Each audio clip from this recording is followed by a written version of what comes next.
Hello! Welcome again to my vlog. Hi guys! Ang topic po natin ngayon ay about sa CapCut. Kasi po, every time na gumagawa tayo ng video at nag-edit tayo sa CapCut app, magkakaroon po yan ng watermark sa dulo ng video nyo. So, para matanggal yon, panoorin nyo po ang video na to. Okay, so ito na po yung homepage ng aking phone. Kung makikita nyo sa taas, naka-download na po yung CapCut. So, i-click po natin yan, yung 9 circlean, para mapunta tayo dyan. So, ito na. Ngayon, bago tayo mag-start, i-click lang po muna natin yung settings. Ayan.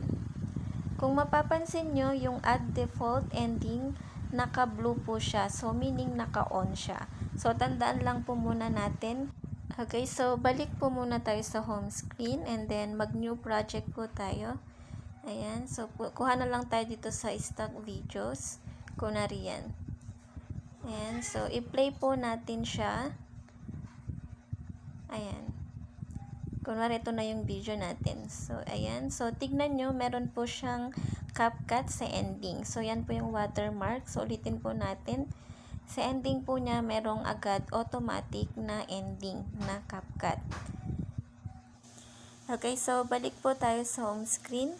And then, i-click po natin yung settings.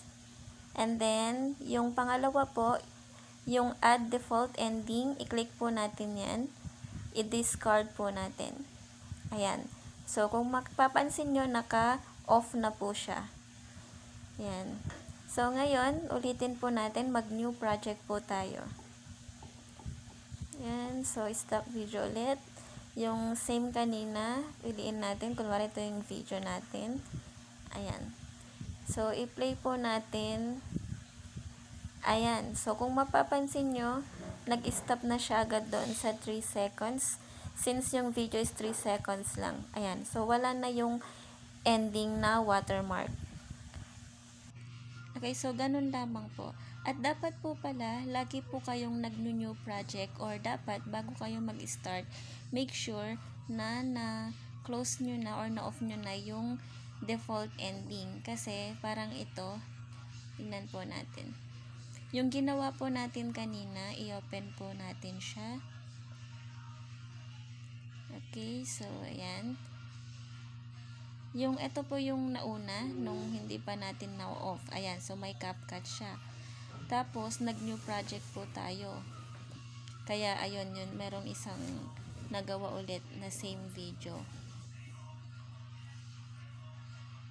Ito po. Ayan.